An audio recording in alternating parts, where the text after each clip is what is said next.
Okay, first things first.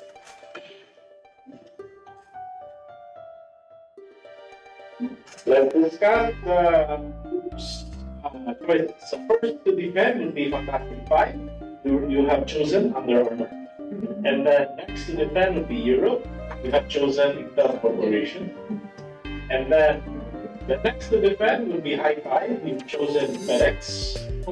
And then the final one would be Gold. You have chosen the company that is in our case. Intentional? Intentional. I don't know.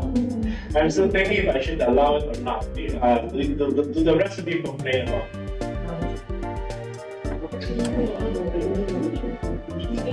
Is there any objection from the rest of them?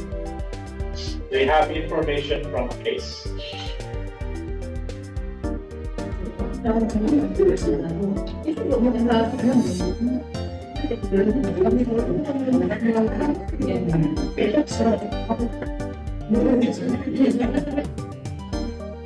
other cases are not top. Airbnb.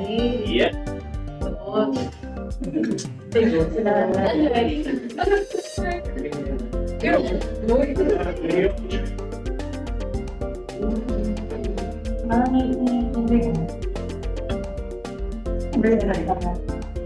Doon, kay their company is Airbnb.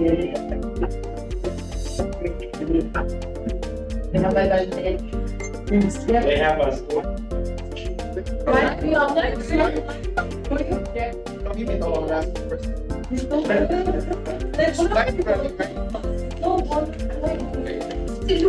That's true. They don't have a mall.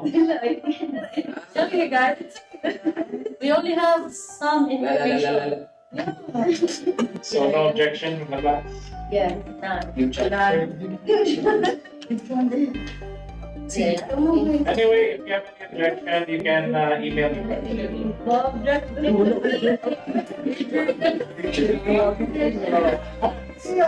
I am familiar with Remember. It was one of the companies that was studied 2 years ago. I am very familiar with Intel because it was one of the companies studied last year. I am very familiar with FedEx because when I was studying Strava, that was our case. So that was the company my group studied. So be careful. And then Airbnb, of course, is the case we're discussing today. As for the rest of the cases, the ones that are new to me are Prada, Deckers, and Eagle. Jaguar is very brave because they have chosen Philippine company, chosen them. Okay.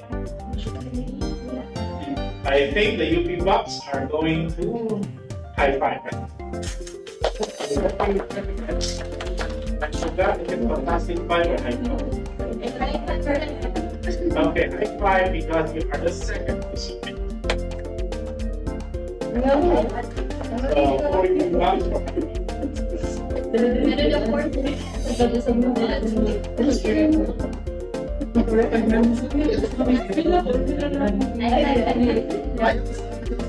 didn't expect there were like 6. The UP, sir. Nobody saw the UP. Installer, so. You didn't say. If you thought it was for scholar, you didn't say it. Honest mistake.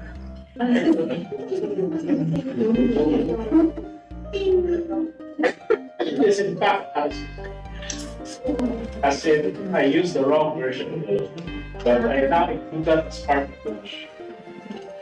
I don't pretend that it was my KCAP tool all along.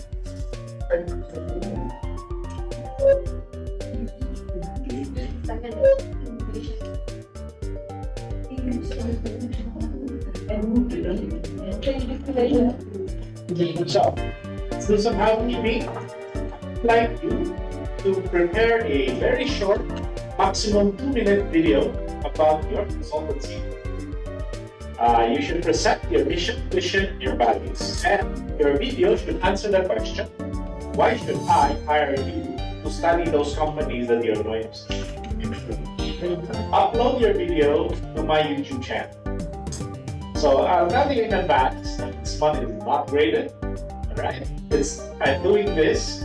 So number one, you can now test if you can have the capability to make videos.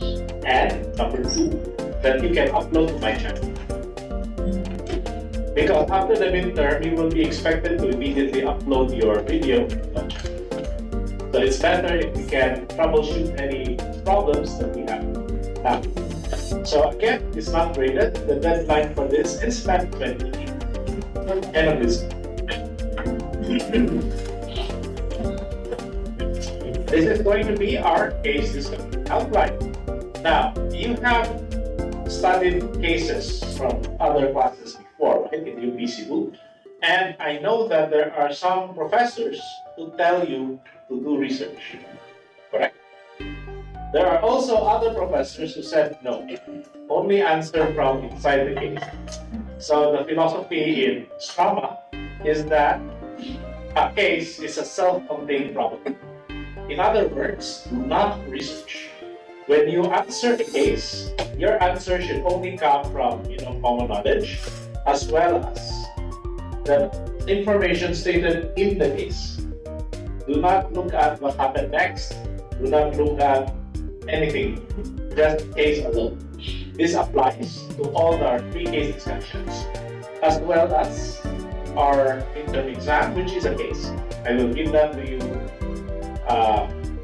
1 week before. But I will not have to find a new case. You know why? Because my midterm case was supposed to be under.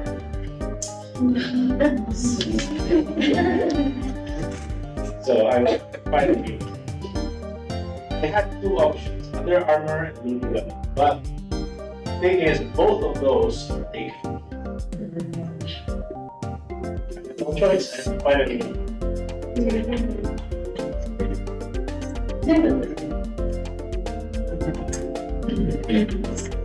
So, our assignment, if you notice, this is our case discussion. This is also your assignment. Your assignment is intended to give you, essentially, to force you to prepare answers for our case discussion. Right? So, here's what we're gonna do. Did you see that? You'll need to put very black markings. Can't really do that. But if you can darken it, it's great. Make it as dark as possible. Yes. So, what we do here is I'm going to, you can raise your hand if you want to say something, and I'm going to call you, and then essentially this discussion is going to be driven by you. Okay? I'm just facilitating, but you are writing this. So the first thing we're going to talk about is the value propositions of Airbnb, large-scale chains, and the bed and breakfast operators. If we recall, the value proposition should answer the question, why should I buy from you? Or why should I use your service? And then the profit proposition should answer the question, how do you make money? In other words, you need to talk about revenue and expenses here. Whereas value proposition, you will talk about the things that you own. What do you have that others don't? So let's begin. Who wants to start? I see Lawrence. For Airbnb, their value proposition is to provide a digital platform for individuals with spare capacity. For hosts. Okay, that's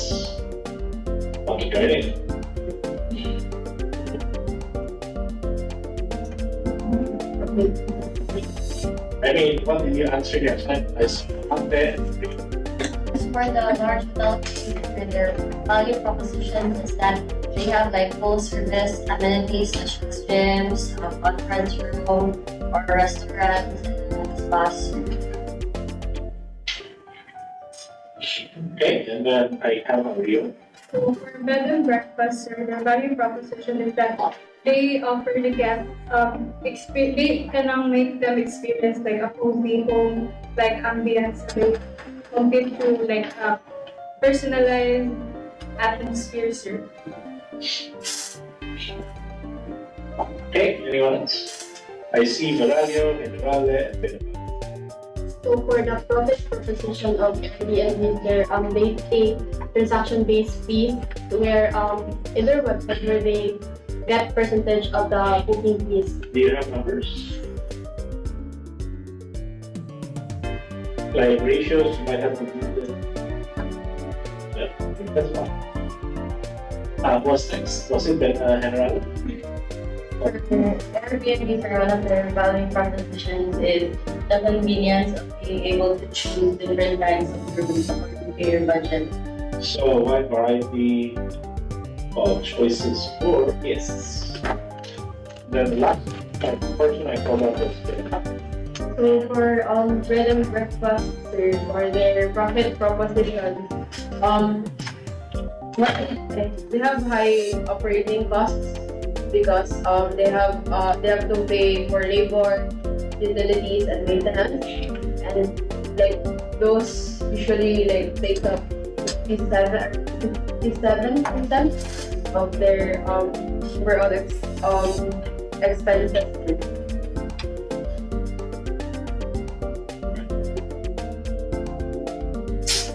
okay. Anyone else? Yes, Bruna. the large hotel chains profit positioning, their revenue mainly comes from the lodgings they provide, also from the amenities that they have in their hotel. Great. Anyone want to add more? Okay, Calvin. Calvina. So for Airbnb value proposition, sir, so the value comes from like flexibility and the global reach. So it operates in over 220 countries and it has like 5 million locations. Alright. I see Torres, Hysteria, and Secretary. So that's good. Or I'd like to add for the value proposition of Airbnb that they also they also ensure the quality and trust to their guests through their peer-to-peer rating. Ensure quality and clear ratings. Okay, the next one is Hysteria. For the value proposition of Airbnb, they can offer unique places, especially in rural. And we already have a variety of choices. Yes. That's mentioned right there. Right. And it's like, let's add more to the profit proposition and to the value proposition of other players. What do you guys write in your time?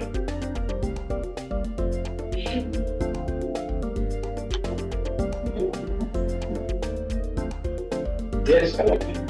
So, as mentioned by other people, Airbnb functions more as a platform rather than an operator. So, their costs are more related to technology rather than operating costs, since they don't own the properties. They don't have. So their profit is, they're more flexible in terms of profit, since they don't really have to incur costs in having a large workforce and operating their amenities as compared to hotel chains and bed and breakfast. So you're saying they have no accommodation? Yes, yes. Then I think. So for large hotel chains, for the profit propositions, they carry heavy fixed costs such as wages, utilities, and property costs.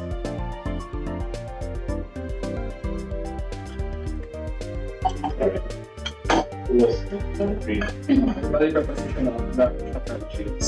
Aside from full service amenities, their proposition lies in luxury. Therefore, they have luxury gyms or have high-end services. So it's more of a value. Yes, value proposition, which is specifically catered to like higher-end markets, class C.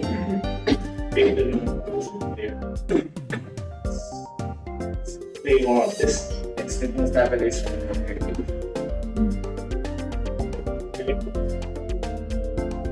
Okay. The value proposition of large hotels where we can expect their consistency of their quality to give comfort. Okay, so they have standard price. Oh, right. We know what to expect. Okay, the value. So for large hotel chains, value proposition here is that since they offer the food experience, they have the dining and other amenities. Their goal is like to be the destination itself for tourists. Okay. Samantha. For bed and breakfast, their profit proposition is that they earn revenue by offering small number of rooms in the owner's. So, small number of rooms in owners. Okay, I think this is sufficient for analysis. Here's what I will say. So, under value proposition, I do have the platform. Yes, they provide a place for hosts to earn revenues from their properties, and then they offer customers unique accommodation. It's cheaper than it's numerous. One thing you are not getting here is, I guess, understandable, is that Airbnb targets tech people, those with smartphones. You might have missed that because you belong to a generation which is smartphone for people. What was your age when you saw your first screen? 5. You don't remember. So most of you already have a phone.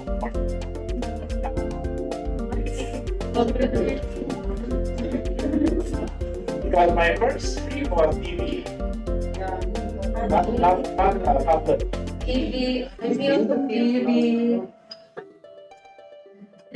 Lots of merit. 2 weeks.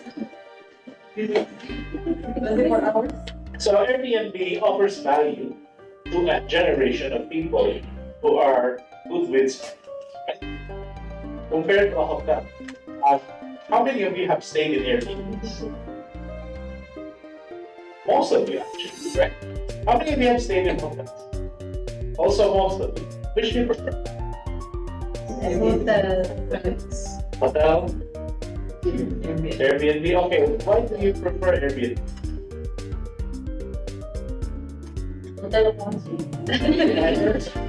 Airbnb. For me, sir, from my experience, because you are free to move, and also you have the like for a day you own the house and you can cook or do anything on the house. Alright. And how about the hotel lovers? Comfort. Comfort.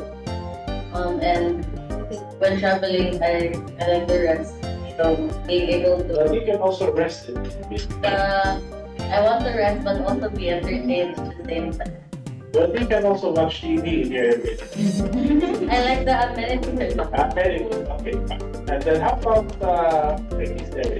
For hotels, where they can also provide the like cleaning your room, so I don't have to worry. Yeah, they have the service, right? They clean your room. Whereas Airbnb, if you don't clean, you get charged. Sometimes the cleaning charge is higher than the cost of your stay, right? And that's a big friction for Airbnb. Although I don't think the case really stated this explicitly, but so the value proposition that is offered by hotels, as you guys have said, is of course you expect a certain type of quality level, and then you also have a certain type of service, right? We generally expect a hotel to have a pool, right? A gymnasium for suicide, and then you expect to have room service. Yes, you expect to be able to order food. It's expensive, but you can. But you cannot expect that in an Airbnb, right? unless maybe if you're in a condo, then maybe you would have a pool, and then maybe you would have access to the gym. But otherwise, it depends. It depends on the property. It depends on the guest. So the host. So meaning you do not have a baseline of what to expect from Airbnb compared to a hotel, which is a full service amenity. A hotel also has an international brand and a global reach with loyalty programs. Meaning if I stay in a Hilton, for example, in Cebu, then I would gain loyalty points that I can also use in other Hiltons. Whereas in Airbnb, that does not happen. Okay? Now, for bed and breakfast, it's kind of like a small inn, if you go to the rural areas. So these are, sometimes the only choice, right? They have cozy, homey and ambient with personalized stations, and it might be the only choice, which makes that one of their value propositions. Looking at the profit propositions, you have correctly identified that Airbnb has the cost structure of a technology firm, meaning tech-related, and when you look at their balance sheet, you don't really see PPE, like you don't see the property there.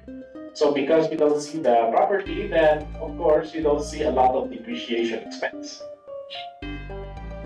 Airbnb charges a transaction fee, so meaning the more transactions, the more money it makes. In other words, the business model is more like a platform. They are not really a hotel, but they're more like a platform. Whereas, looking at the profit proposition of a hotel, the hotel has a high fixed cost, right? Because of their utilities and property as set by Lebanon. So, because of that, what have you learned? Is there a measure that will actually tell you how flexible you are in terms of your fixed costs?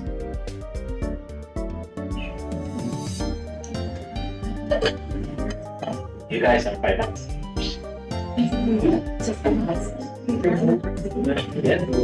Asset turnover. Fixed asset turnover is basically sales over tells you how productive your fixed assets, but I'm thinking more of how flexible you are in terms of being able to price if you have a high fixed cost. It's a measure which we call degree of operating leverage. Do you remember that? Degree of operating leverage. MC over fixed cost over. Degree of freedom. No, degree of freedom is that is statistics. Degree of operating leverage is covered in management and finance. You don't remember that? You don't have that. Who's your management account? Anyway, I don't know. Degree of operating leverage is when you divide your fixed cost over your operating income. So the higher that is, that means that you need to sell more in order to recover your fixed cost. So a related concept in economics is what we call economies of scale, which means that you spread a large amount of your fixed cost over a large amount of output, right? That also appears in management accounting, and I think it's called spaghetti distribution or spaghetti price. But the point is, if you are a high fixed cost company, if you have a high fixed cost company, you want to sell more percents. Sell more because you want to recover the fixed cost. So if you want to sell more, what's your motivation? Do you raise price or do you lower price? Lower price. So what's the outcome? All the outcome if you are a company with large fixed costs? It's called a race to the bottom. Lower your price just to get full occupancy. That's the outcome of that type of cost structure, right? And therefore, the profit proposition here should be volume, meaning you make money through occupancy, right? And of course, the hotel chains also make money because they have more than just accommodation costs. Some hotels have convention rooms, which you can use for MICE. Are you familiar with that term, MICE? No? In tourism. I forgot the exact acronym, but M stands for meetings. But basically, it's. Sorry, what? Meetings, investment, conference, exhibition. Yeah, so basically you rent the function room, right? And then that's one of your revenue streams, right? One of the things though is that the hotel chains can operate in a bad location. They can, because they can subsidize the bad location with a good location. Why might they want to do that? Because you want to be there, right? You want to be there to have a global presence. So it's kind of for strategic purposes, not just for financial purposes. Now, for bed and breakfast, you have covered all that. And they, in fact, are in the same problem as hotels are, except more. Why? Because how many rooms do you have? Maybe one, maybe two, right? Maybe 5, I don't know, but 6. Sounds difficult, but 6, 7, right? Anyway, because you have a very small number of rooms, you are very vulnerable to shifts in tourism patterns if you are dependent on these operators. So from that, I think you can start constructing, what are their strengths and what are their weaknesses, right? Okay, so let's move on to the topic, which is what is the business model canvas for Airbnb?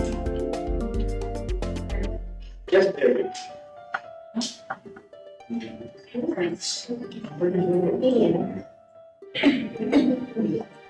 So who wants to start? Yes, we have to. For the key partners of Airbnb, they have the host who are individuals who have like a spare room to they wish to rent for others. Correct. Camila? For revenue streams, Airbnb generates revenue by taking percentage of each booking made on its platform. The fees charged to hosts and guests for facilitating travel. Do we know how much? Do you have numbers for me? Ideally, you should provide numbers here. Like when you're talking about the cost structure, the revenue streams, it would be better if the one that you provide, especially in your group project, would have numbers. Alright? What do I mean by numbers? You will say which percent of operating expense, what's your biggest cost, what are your revenue streams, where do they come from, how much, okay? But anyway, let's proceed. Let's fill this up. We're out. For the customer segments, as what you said earlier, like tech people, and then they've also said that their customers are getting younger, which is like 34 years old and below. So, 34-year-olds, which applies to you, not to me, who are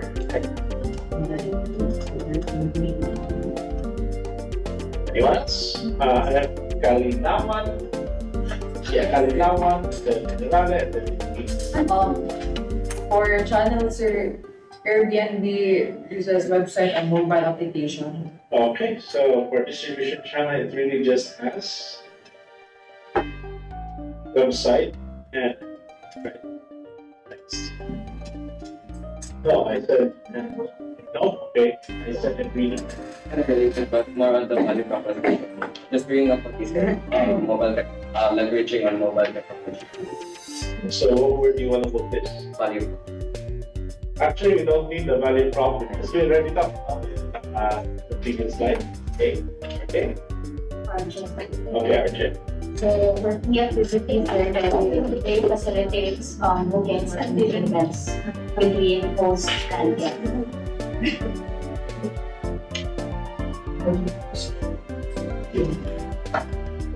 Okay, Bencolita. For the customer segment, or the other customer segment is the hosts who want to rent out a spare room or their entire house for an extra income. Okay, that's a very good identification. You identified that actually those hosts are also not just partners, they're also customers, right? Did I say anybody? Yes. So one of their key partners also are the payment processors. So because they do they offer how guests pay through the payment processors. Payment officers. Although this is not necessarily key. It's a partner, but it's not your most important one. So I'm seeing three hands. You went, Bahanda, and Siva. For the key resources, sir, the peer-to-peer rating and review system. You're not sure. It's peer-to-peer rating and review system. Okay. So who was the second name I called? As for the relationships, it's like self-service, digital platform service.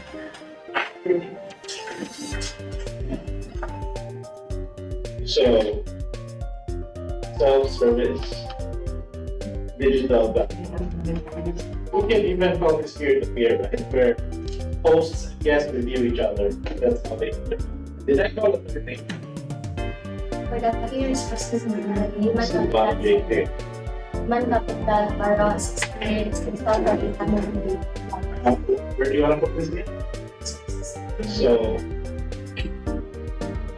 Silvano, they have many 6,800 values. 6,801 Values. Anyone else? Ilustrisimo and Kalong. For customer segment, it was the business people and the long-time travelers, especially after the COVID-19 pandemic with the rise of remote work. Business people and Travel. long time travelers. That's what we said. Okay, postal. Although the case does not tell us that the customers, it says that they focus The on people. the market, right? But we don't know if that's really the case. Who else did I mention? Hello. Another key partner for Airbnb are local governments and regulators. LGUs and regulators. Did I call anyone else? And doing that all. For relationships, Bali talked about the relationship with the customer. Now on to people. Airbnb has not, according to the case, Airbnb has not released a development fund to help support this. That's actually for the future. It's what they're doing for COVID, right? But they did not actually create that relationship with. It's only a temporary. Alright. For Airbnb's cost structures, they have cost of revenue, operations and support, product development, Do you have percentages? um,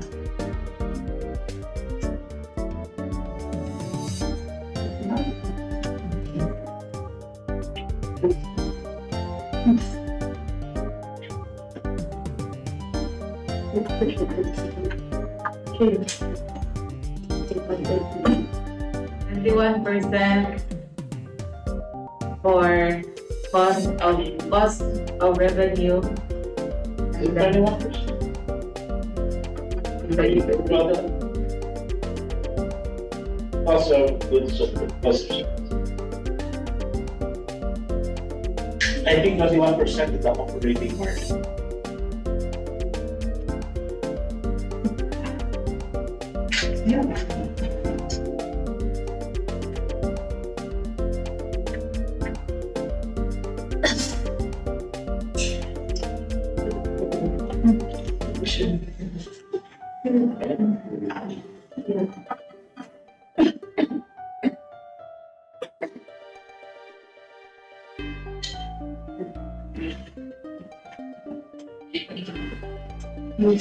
We have it.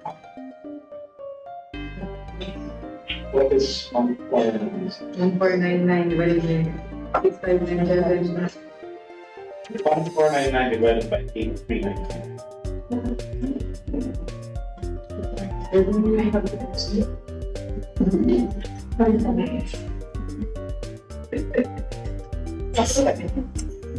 Anyway, what is your proportion?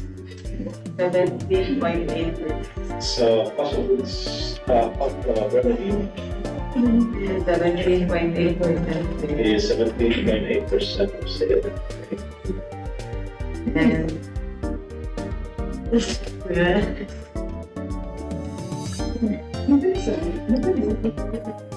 We should actually include, operations.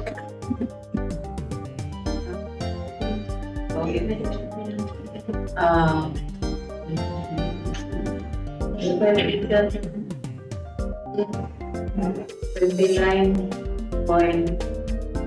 30.1. Is approximately 30.1% of sales. That's it.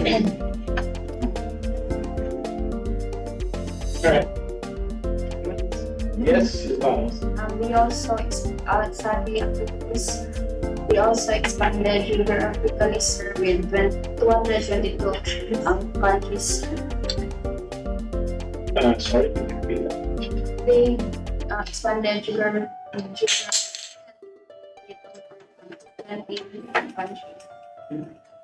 So that's more of key resources. Yeah. Think of activities is what you are doing all the time. But here you're talking about they have approximately 220 locations. Yes, Generale followed by Torres.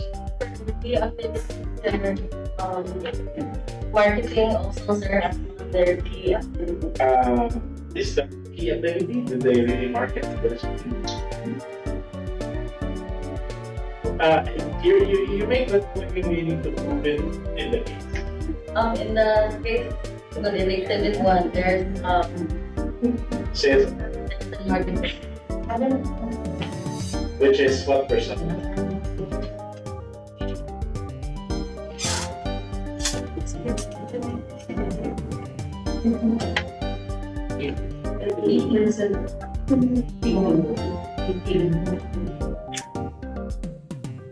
Okay, I'll accept that because you have evidence. Who else did I mention? Torres.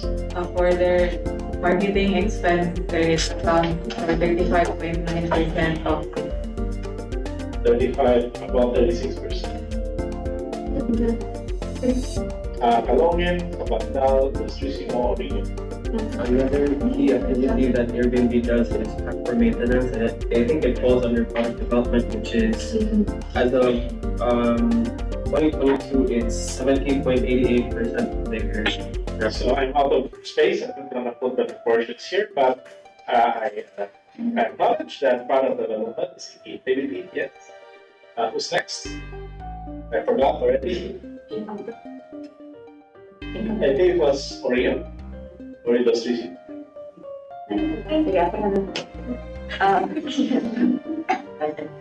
The key partner project. Since it is a digital platform, one of the key partners would be their technology provider. Alright, next. So for the relationship certified, they have a peer-to-peer concept, so they Or either. The peer-to-peer. Who else? Bandal. for key activity, they focus not on business shop.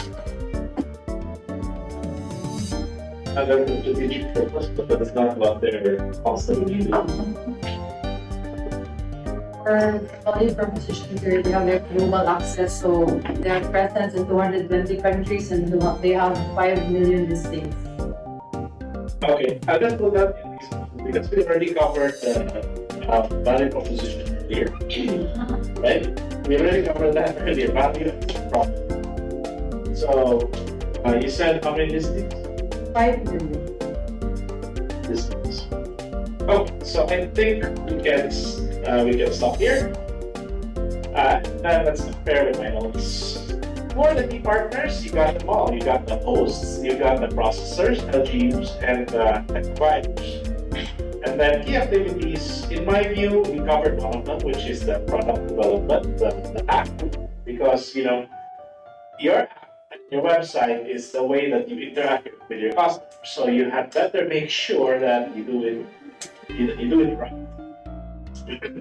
So what is the other key activity in my opinion? In my opinion, the other key activity is development of your hosts. This is where I think the sales and marketing go. Remember, why do people go to Airbnb? What makes you use it? You use it because you have many options. Yes? So meaning, in order for Airbnb to be attractive, there must be a lot of hosts. Agree? Yes, so do you agree that it's important for Airbnb to continue to develop, invite new hosts? Yes. Do you also agree that because you have many hosts, you will get many guests? Yes. So that is one of the key resources, the network. The network of hosts. Right? Do you also agree that if you have many guests, you will attract more hosts? Yes. So meaning, it's a circle, right? So there are two key resources that I think we missed here, and that is the network of guests and the network of hosts. And they are self-reinforcing, right? Your user base and your hosts. Of course, your brand and your application is also very important. It's a key resource. Many companies would say that their employees are key resources, but I would argue that they laid off, 25%? So would you just easily lay off 1/4 of your key resource? I don't think so. Right? So what they did is not consistent with what they might say, that our employees are most important asset. Now, under relationships, this is correct. The relationship is really an online review system that ranks hosts and guests. And as for the distribution channel, this is also correct. It's the app, the website only. And for the customer segment, we got that. That is essentially tech-savvy people under 35 who is comfortable with the sharing economy. I'm not that comfortable with the sharing economy. Why? Because when I was young, my parents told me, you should never get food from stranger. Agree? Yes. You should never go to inside the car of a stranger. Agree? How about you should never go to the house of a stranger? Disagree. Yes. And then you should never let stranger come to your house. Yeah. Then what do we do today? You order food from a person, stranger riding a motorcycle. You go into the car of a stranger for Grab. And then you also let them come into your car, your Grab driver. And then you invite them to your house if you have an Airbnb. What if they're a murderer? Or you are the murderer, and then you go to their house, right? Think about it. Did your parents tell you about such things? You don't believe them. So I'm not that comfortable, but maybe you guys are. Therefore, you are the target audience. So when you tell your children, you should never go to the house of a stranger, or you should say, yeah, you can, no problem. As long as there's an app. Verified. So must have a peer-to-peer review, must have a lady picture. Now, what do I write in the cost I did say that the expenses are that of a tech company, but crucially, they don't own the properties, right? They don't own the properties, so they don't have property-related costs like maintenance and depreciation expense. Their operating margin in 2022 is 21%. That's what I've written here. And then revenue streams, they take a cut of transactions, but usually you could actually compute that to be around a fee of 13.29% per stay, which can translate to around $160 per booking if you divide the numbers, or $21.32 per night. That's how much they get. It's smaller compared to a hotel, but you don't have all the fixed costs. That's pure profit. So let's move on to the next thing. During the COVID era, what did they do in order to do that? Because we now want to evaluate how responsive management is to changing conditions. COVID was really bad. Do you remember COVID days? When suddenly you can't go out, you must wear a mask. And that was what? How long were you stuck at home? 2 years. 2 years, right? You lost 2 years of your life. So, I saw a hand somewhere here. I forgot. Oreo, Silvano, Shanna, UN, Kalogin, and Pip. So, They would own about 25% of their employees. okay, so laid off 25% of employees, yes. The next one is They revised their cancellation policies to allow refunds for guests who are affected by the government and by the policies imposed by the government. so revised cancellation policies. Okay, and then what's number 3? UN. The company raised $2 billion in private equity and debt to support operations.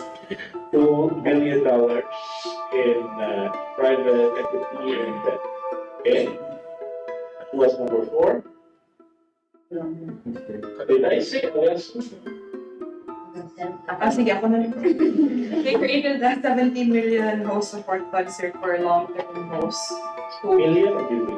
Millions. Million support fund for hosts. Right. Plus, we have Colombian and then Silvano J. They also created alternative offerings for customers such as online virtual and online experiences that are So they created online experiences. Okay. They introduced their safety and gaming guidelines. So, safety.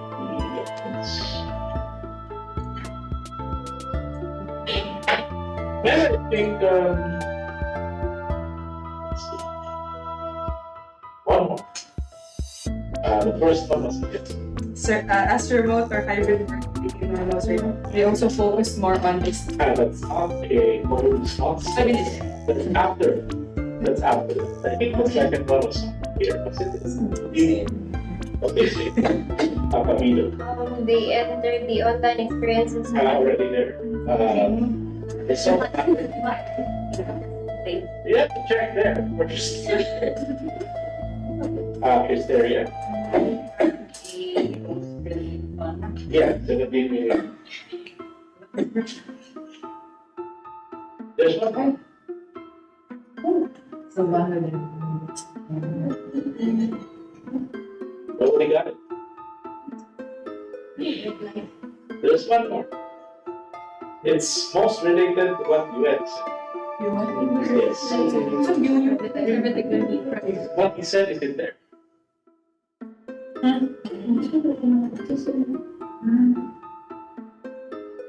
Yes, go ahead. it's like they delayed their Yes. Okay, go ahead.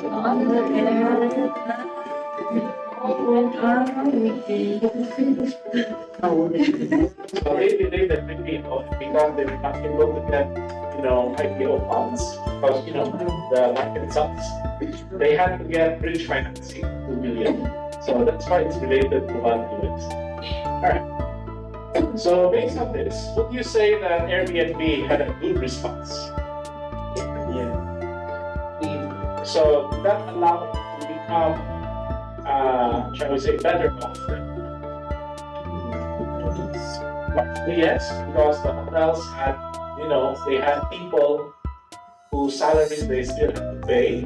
Like if you're a hotel and then suddenly you have no guests, is it, can I suddenly say that my maintenance is zero? Like I don't need to maintain my elevators anymore. Really? No, because it's not safe. You need to keep on maintaining your assets, even though you don't have people using it, because it would otherwise be destroyed. So, Airbnb essentially was in a better position compared to other hotels due to their rating structure. So, let's move on to an analysis of the strengths and weaknesses of Airbnb, large hotel chains, and bed and breakfast operators. Let's start. Verify. I think one strength for Airbnb is that since they don't own any property, so scalability was like it was easy for them to scale. Because they know and then login. One strength of large hotel chain is that it has a large scale that allows them to offer extensive amenities such as spas and fine dining. Okay. Who was the second person? Oh, One weakness for Airbnb, since they do not own the properties, they have less control of the service quality. less control over service quality. Yes, that's correct. What was the third one I called? You don't remember? I don't remember also. That's not that. For the weaknesses of large hotel chains, it is asset heavy and very cost intensive, indicating high fixed costs. No proper tax. Okay, thank you. Hold on. In contrast to what the other people said, Airbnbs have like kind of sometimes inconsistency. In contrast, large hotel chains, you can expect to have consistent service and amenities with them as well. Okay, so consistency and quality, right? So, Katinawan, Rina, Weakness for the bed and breakfasters, since they have limited scalability and limited marketing reach, so they have low brand visibility. so they have low brand visibility because they're too small.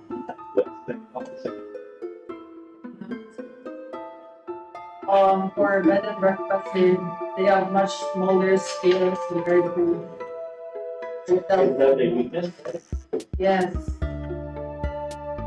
Smaller scale than the hotels. Or who else? Yeah. Sorry, Uberali, then Filipino. For weakness for large hotel chains, there is that they would have slower growth because their expansion will depend on like buying new buildings or like merging with us business. Okay, so constraint growth due to the this. Okay. Then we are agreeing. For the strength of breakfast and bed operators. Because they're situated in rural areas, they're going to be primary choice of accommodation because there are no hotels. So there's consistent demand. Okay, now we have Arche, Calonian, Torres, Illustrici. One of the strengths for Airbnb sir, is that since they don't own properties, their fixed cost is much lower than the Lower fixed costs. Okay, thanks. Large hotel chains also another strength of theirs is that they appeal to a very broad market, so they're not dependent on one single market. Weakness for Airbnb is that it is cost dependent. What do you mean? All of their their success depends on whether the host can provide and meet the expectations of their guests. It's related to what was here, which is service quality. It's very related. Which I answer. Okay. For bed and breakfast, Strength Sky, they have low operating cost. Lower. We stated in the earlier slide that they have high already. Last year. The bed and breakfast operator strength is that they offer personalized experience for their Okay. Third line, yeah. What did I also call it the street? For large hotel chain, they have loyalty programs.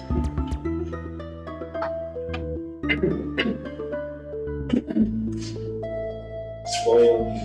Did I go someone after you? No?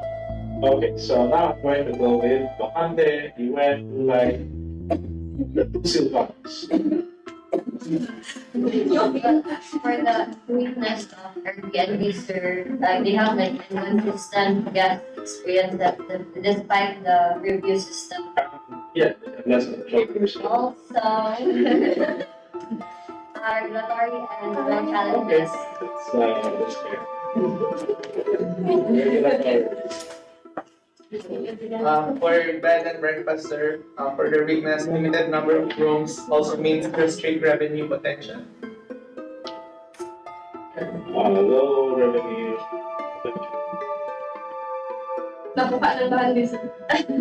Okay. The two silvers. For the Airbnb, sir, we align with the changing consumer preferences, Very good. free and experience. So align with changing consumer demographic. Right? The others about For the Airbnb, we have a review system which will also reduce inventory. this, I can't hear you very well. They have a peer-to-peer systems and which review costs, which reduce the monitoring cost. Okay.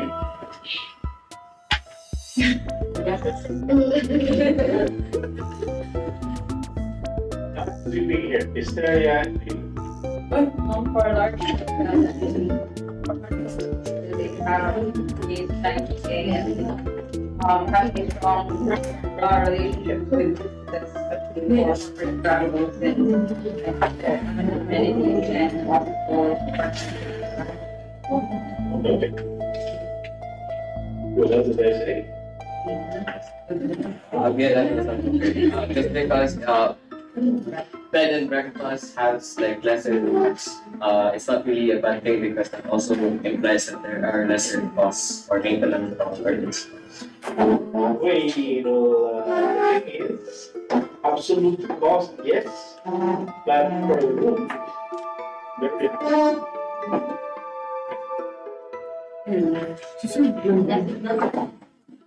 Kay Colita, yung kaso bakit? Hotel chains sir have low flexibility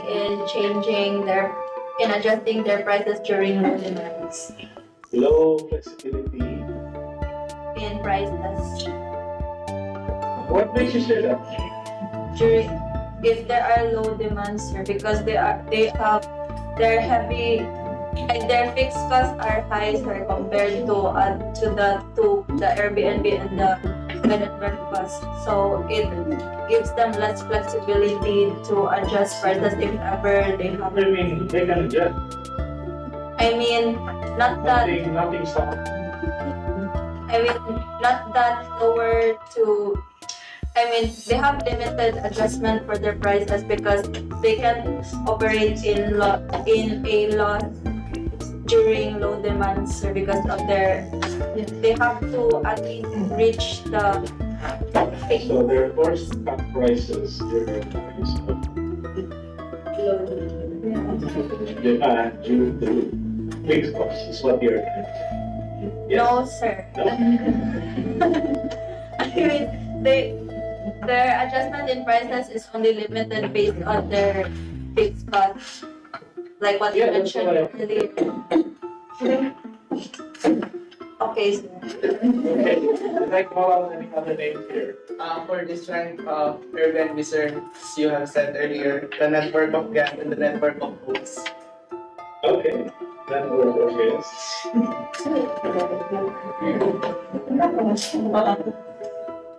Did I call any other names? Yes, sir. Are you? Yes. For weakness of the bread and breakfast to B&B service, they still face regulatory, the lodging type regulatory expectations. And where in the case it did say that? And I am sure. PhD, yes.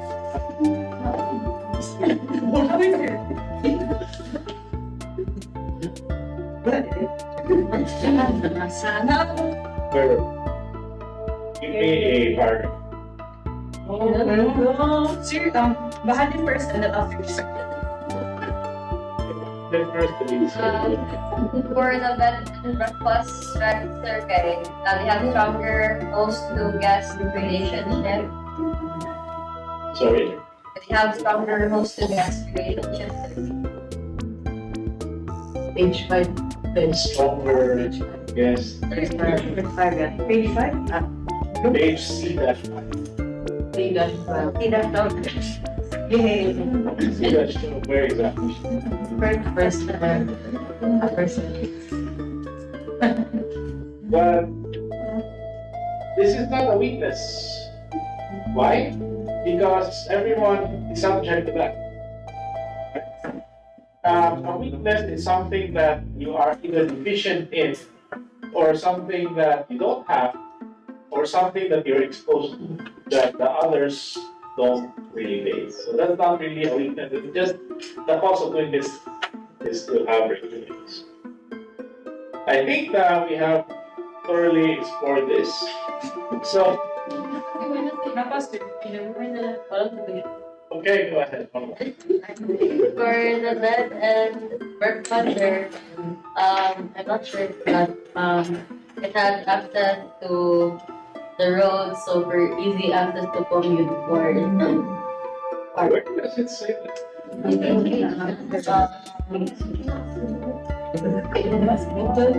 I voted. So it's not so that's probably not what it does. Clear logistics. Okay, last class. For Airbnb survey, kailangan they are more resilient during kailangan disruptions or like para sa COVID-19 sir. Because they introduced the online experience. Okay, so I'm going to stop here, and I want to say that one of the main strengths is, of course, Airbnb has no operating cost for hotel operations, and it targets tech-savvy younger customers because the young people are more into smartphones. It's the perceived market leader, and it is ubiquitous. The app is available anytime. The hotel, you usually have to call them. And then the bed and breakfast, you have to actually physically go there in order to stay. You cannot easily reserve. The weakness, which you guys did not cover, is safety. How do you know if your guest is a murderer? Or how do the guests know if you are a murderer or you have placed a hidden camera, right? In the house. How do you know that? So that's makes some uncertainty. And then there's also legal exposure discrimination, which is stated in the case. You might not appreciate that in the Philippines because the Philippines is largely homogeneous. What does that mean? That means that everyone looks the same as other people, right? And if they don't, then do we stare at them? Like if you see an American, Depends. Depends. Depends on what.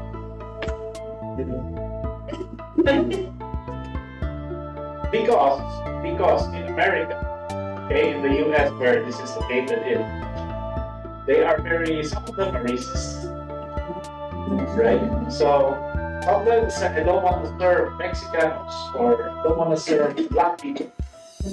Do we have that here? Not really, right? We will stare at Americans, but we will still serve them. We will stare at someone who's like 8 feet, black color, we'll stare at them, but we will still serve them. Yeah. But in the US, that's not necessarily true. And then there is also, which I think was it, who mentioned it? The regulatory, Eliasu mentioned about regulations, which hotel chains and bed and breakfast are subject to. You should have said that that's a strength of the weakness of Airbnb. I missed Sundays. I said dapat the strength, sir. It's a weakness because they have because it's not necessarily a strength. Why? Because at the end of the day, the government might regulate them. Because it's unfair, right? It's unfair that you're running a business which is not subject to these laws regarding, you have to provide a safe environment, whatever. And then the B&Bs and the hotels have to comply. But you, Airbnb, don't. That's unfair. So there is a regulatory risk, which makes it a weakness. It can be a weakness. Airbnb as a platform isn't regulated, but operators themselves are not regulated. They're not visa because they're not registered as an innkeeper. You're not registered, meaning the city doesn't see you. Okay? Because the city is not auditing Airbnb, looking for, it's not like they have a passport or something. So they don't see you. So what you can't see, you cannot regulate. Which means that the next thing they would do is they would regulate Airbnb. You cannot regulate what you cannot see. And can you easily find X is the leader of this if you just look at Airbnb listings? It's very difficult for you. So there can be some companies who are running businesses inside Airbnb and the city cannot see them. And it should be able to regulate them, but it can't. So it will just regulate Airbnb. So another weakness is that the business model is relatively easy to copy. Right? Airbnb is just flat. Now, the competitive advantage they have is that they're the market leader, they have the network. But other than that, it's not hard to copy. Finally, they cannot match the hotel amenities. Because the hotel amenities, you have swimming pool, you have laundry service, you have blah blah blah, right? Whereas the hosts cannot necessarily guarantee that for you. For hotels and hotels have the brand and the loyalty, they have the safety, quality, they have the global region, they have corporate relationships, which was all out. The weakness is, yes, they have a high cost structure, and they may need to offer discounts over the and another major weakness is there is a risk of a horn effect. Have you heard of the halo effect? Halo effect is marketing term. You're finance, but marketing term is if customer has a good experience with your company, then they will think that everything else that you will do or you make is good. Example, you are very impressed with the Apple iPhone. So now you think that the Mac is very good. That sort of thing. Horn effect is a reverse halo. You have a bad experience, therefore you think the company is bad. So say if you have a bad experience at the Hilton, for example, then you would have a negative view of all the Hiltons, right? Now, how about bed and breakfast? The advantage is, of course, it's the only choice. In some areas, it's a unique local accommodation. It's infinite. But weakness is that the cost structure is very fragile. It's very delicate to fluctuation.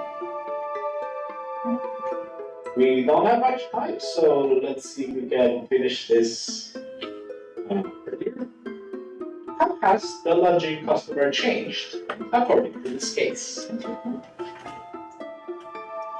Torres, Merali, and Misterio. The consumer market has de-emphasized ownership, so they would rather share or rent a specific asset rather than buy to own. So, meaning they are more open to sharing income. Yes. What else did I mean? Merali? So it is stated that their guests are getting younger and that an experiential based economy includes demand for community and a closer relationship with their And experiences. So, if you're getting several things, make hysteria, she said what you were Travelers are now more savvy given that they're from younger generations, so that the Airbnb has. Okay, so sadly,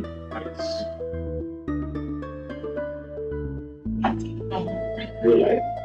hybrid work became more common, so individuals would tend to stay longer in Airbnb.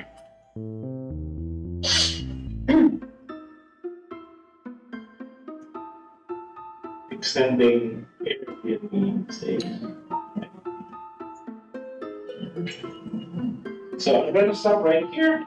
So you have touched on, I think, two major points, which is the first one is that we are now having more opening to the sharing economy, and we in fact do seek more experiences rather than just a place to sleep.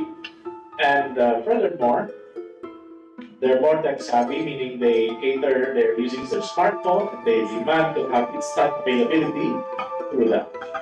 So let's move on to the final thing on the list, which is let us identify what are the risk factors, and then for the risk factor, make a recommendation. Who wants to start?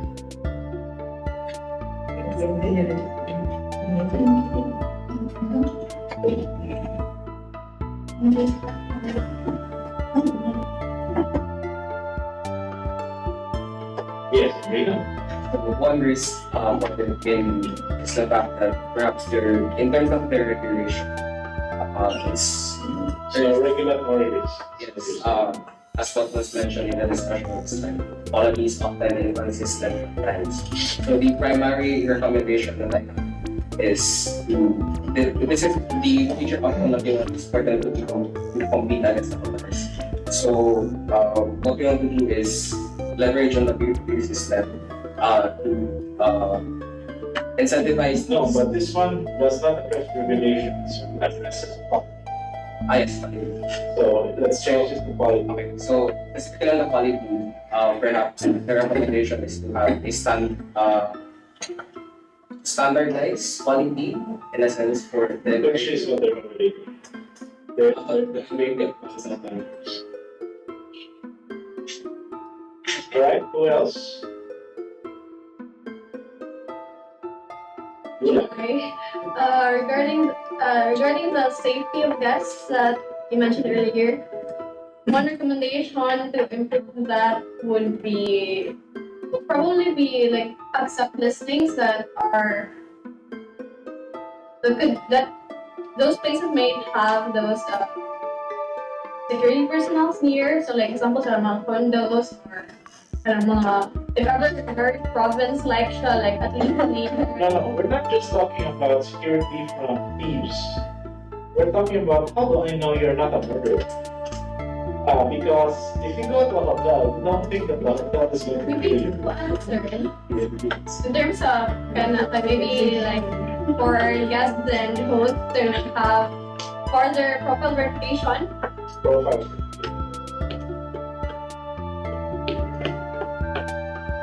Guests. Anyone else? Green again. I just wanna add to my recommendation to improve what they're doing right now.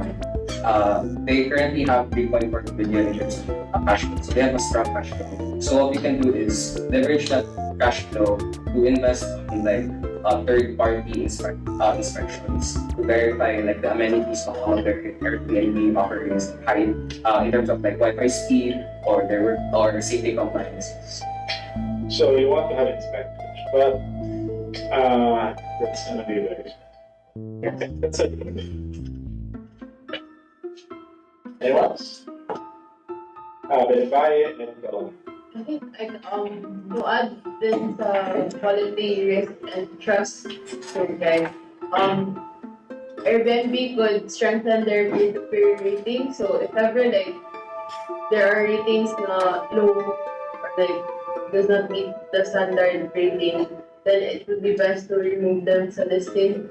So it would maintain the like the premium or That one, yeah. which they did in 2020. After that, but you don't know that, so that's a valid.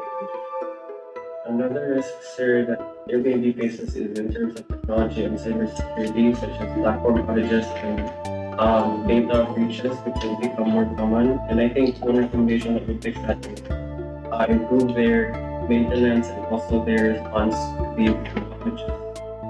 data breaches. So this is what I have here. I do in fact have regulatory risk as one of the risks. And what can you do about it? You have to play nice with the regulators. You have to lobby for favorable regulations. Why not? Was that in your recommendation? No, you have to play ball. And then you have the reputational risk, which is the quality risk. So you could probably increase your policing, have more background verification, which you guys intended. And then you have the competitive risk.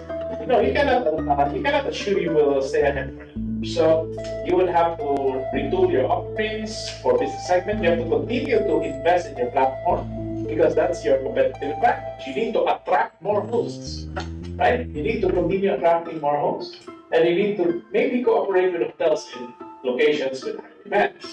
And of course, there's profitability risk, meaning they are being less profitable, therefore perhaps more control costs needed. But actually, what has happened?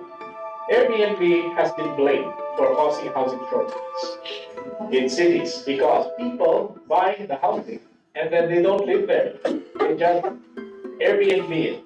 Now, if you're the city, you don't like that, right? Because the Airbnb guests can sometimes be disruptive. And you don't like that because that increases complaints. If you're the city, you prefer that the people have houses, right? Otherwise, if they are homeless, then that will create problems with crime as well. Second, New York City actually banned short-term rentals in 2020, so not a lot. And other cities are actually restricting it, such as Italy and Barcelona. And I heard Tokyo's. The company is addressing customer complaints about transparency because one of the biggest complaints, which is not mentioned in the case, is that the hosts are adding cleaning fees that can be higher than the actual fees of stay. And that is pissing off a lot of customers. So the company is also trying to diversify business models, business lines in 2025 without the AI. Everyone's using AI. And now you might think that the hotels are saying, oh, people are upset with Airbnb because of the price transparency. What should we do? You know what they did? They followed them. So the hotels are now charging what you call resort fees. So if you search online, you will see the cost of the room. It does not include the resort fee. When I was in Vegas December, the resort fee was higher than the nightly fee. Not kidding. So yeah, this is also very bad. But it's good for Airbnb. It's bad for them. Business is booming. Revenues have exploded up to 11 billion in 2024. Earnings have reached 2.64 billion in 2024. It's a decline from 4.8, but the reason is due to accounting trends. Meaning in 2023, they de-recognized the valuation allowance of the deferred tax assets, which inflated the 2023 earnings. 2025 revenues will be released this coming Thursday on 12 February. So this group, you can probably listen in on their earnings transcripts. Quarter 3 revenues actually increased 10% year on year, but the 4%, and they benefited from the One Big Beautiful Bill that was passed by Donald Trump. And he called it the One Big Beautiful Bill, which gives a favorable tax treatment for income.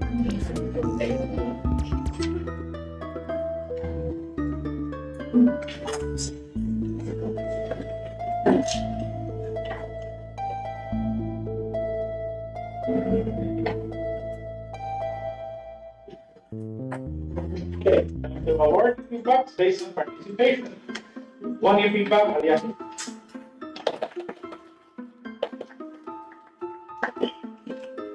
One year feedback or year. One year feedback, 100. One year feedback, 75. One year feedback,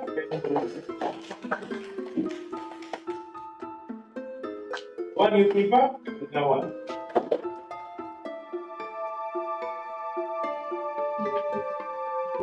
Three UV bucks, only. No.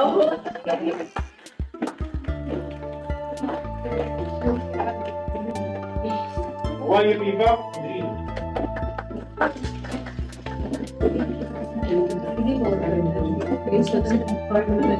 2 UV bucks.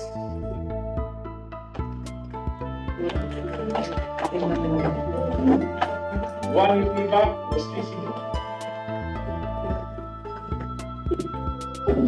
1 UV buck is area. 1 UV buck, 1 UV buck, Silvano, both of you.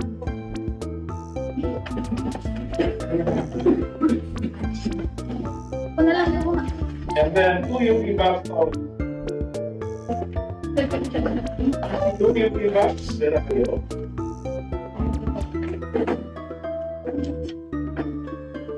And 2 UV bucks, US.